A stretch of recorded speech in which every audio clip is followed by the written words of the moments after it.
Hello and welcome to another Jazz After Dark. How you doing today? Good? Actually, you can't see in front of me, but I got three new sort of like these kind of things back here, but they're all like put together and got a new setup over here, so it's looking good and clean. I don't know if the lights are bright enough, but we'll work it out. How you doing today? I asked you that already. Hope you're doing well. Tonight's Jazz After Dark brought to you by a very special old-fashioned made by the missus with some Basil Hayden and sort of instead of regular bitters, it's like a cherry sweetened bitters. It came with when I turned 40, my daughter emailed she emailed Whistle Pig and Weller's, those guys, Buffalo Trace, of course. And Whistle Pig sent us a whole box. It was free. They just sent it as a gift. And it had the syrup in there. It had some bitters in there. And that was one of the bitters that they had. It's kind of interesting. Anyways, tonight we're talking about how to save some money on vacation. And before you give me some grief, I'm not just like a wannabe money guru trying to give you some tips. I got a little credibility here. I live in Florida. We're very close to Disney. I go there all the time. I live sort of closer to the Clearwater area, right in between Clearwater and St. Pete. I go to Clearwater Beach all the time. I watch you tourists come down here and spend all kinds of money. And I go, man, if they'd only known, they could have saved a few bucks and probably had a better time. So I want to give you some tips because the summer's coming. You all are booking your trips. And if you're booking one down here to Florida, I hope you'll come and visit. You're welcome to come by the office and say hi for a few minutes. Let us know what's up, tell us you watch, see the studio, have a drink with me maybe, Always welcome. We do lock the door, actually, so you have to call ahead of time because people just walk in and just be like, where's Eric? Where's Dustin? I want to see the studio. And it's like, yo, we got to work, right? This is only a snippet of our day. Ooh. But if you call ahead of time or let us know, of course. Tip number 1. And this is kind of popular these days, too. I would highly suggest it down here in Florida if you come visit really anywhere in Florida. Go to the local restaurants instead of the big name restaurants. We have like Bubba Gump Shrimp, there's a lot of Hooters. All the big name brands are here, of course. But man, when people come around here and they say, where should I go to eat? I'm like, Jimmy Iguana's, great place on the beach, the Friendly Tavern, Gators, which is now, I believe it's Krabby's. Krabby Bill's is big down here. And believe it or not, if you go to Bubba Gump Shrimp, it's at John's Pass, if you look it up, if you're here. If you just go right to the other side of the pass, like you could walk over the bridge. You go to what was Gators, now is Krabby's. It's the same experience. They have live music. They got all kinds of stuff going on over there. They have cool little games you can play and stuff.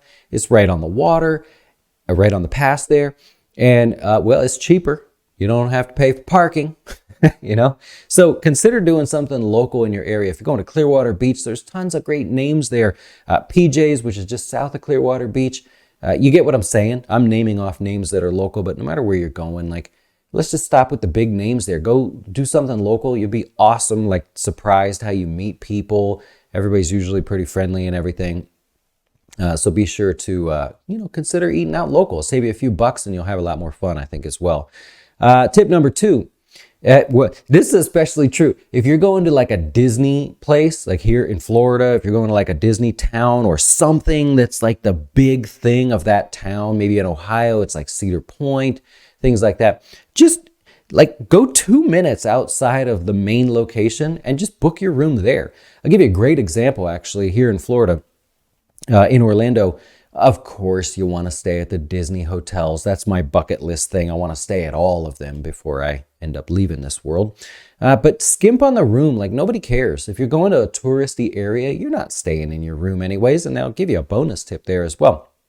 But consider staying outside the area. And here's a great example. In the Orlando area, the Kissimmee area, if you're not familiar, Orlando is kind of up here. Kissimmee and Disney World is sort of down. Even Universal Studios is not really Orlando.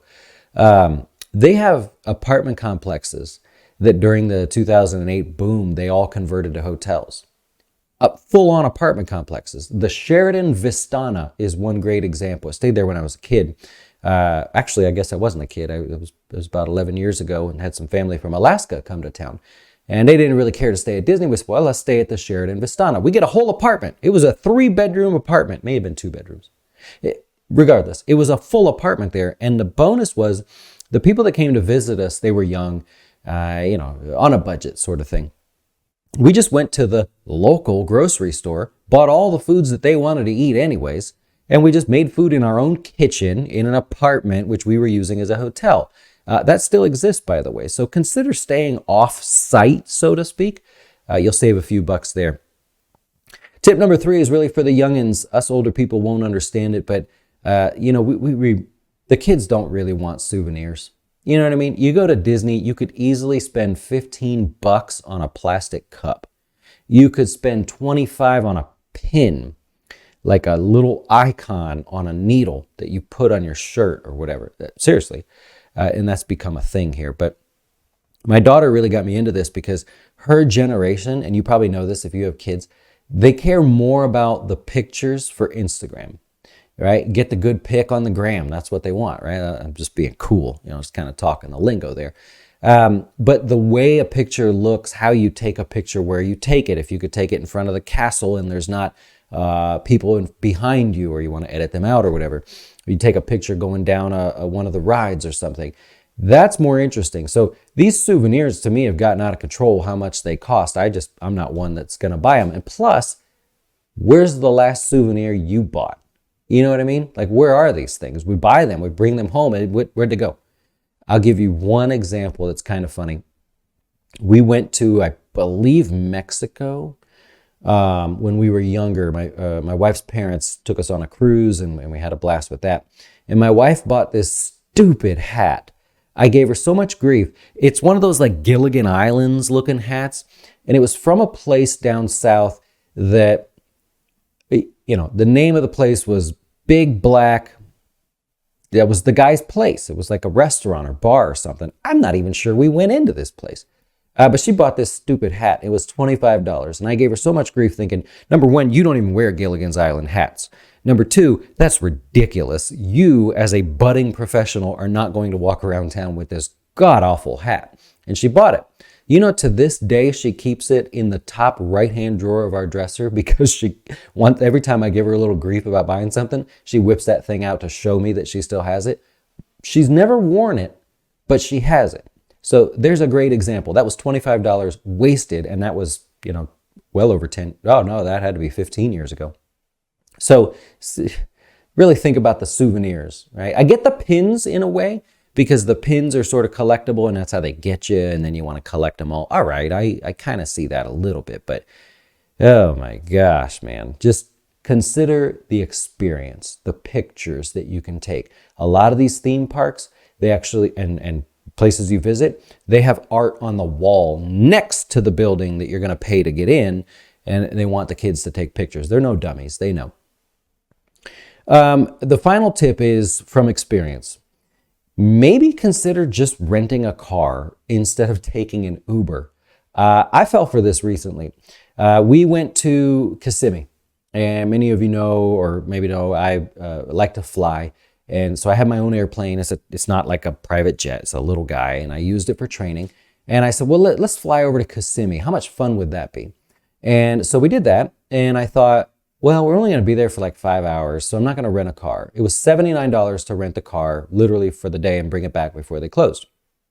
And I said, well, I'm not going to do that. We'll take an Uber. How bad could it be? I would have saved a lot of money just renting the car, even putting gas in it before I brought it back. Ubers in big towns, you could probably attest if you live in one, those are big town prices right there.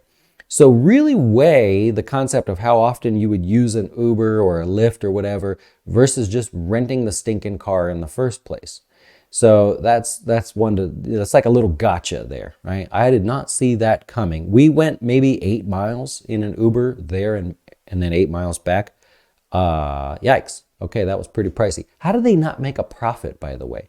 How is Uber still losing money? I gave them a lot of money to go. Anyways, tips on how to save money for a vacation coming up, especially if you're coming down here to Florida, from someone who knows, right? Not someone who just looked a bunch of crap up on the internet and just spouted off the same garbage. So tip number 1, consider the local restaurants, really, especially here in Florida. There's tons of them. And there a lot of times there's a a thing or a theme that you have a good time with. Tip number 2, maybe skimp on the room. You know, these Disney rooms are getting expensive. I'm sure you're finding the same thing in your area. Just go right outside the window a little bit, which leads me to tip number 4. Maybe if you rent a car, you can afford to travel 5 miles outside the main tourist area. And who knows, maybe you find a cool walking trail or some cool putt-putt place that most people don't go to, and you have a good time there. Back to tip number 3, maybe, you know, these souvenirs, right? Hey, do you need something? I have all of them from Cedar Point, King's Dominion, SeaWorld, Disney. I think I have one. No, see that? I don't even have one here. See how ridiculous that was? How many hundreds of dollars you waste on that stuff? Anyways, that's really all I have for you here today. I know summer's coming up and I see my clients asking about budgeting for their trips coming up this summer, and y'all are going to cooler places than I am, so I give you that. But let's try to figure out how to not spend so much money, right? Money is going to be tighter in 2023. Spend less where you can. There's enough of that high rolling, doing all that fancy stuff we did back in 2021 and 2020. Time to tighten up a little bit. All right, I'm gonna go get some candy and call it a night. You guys enjoy it. Thanks for watching.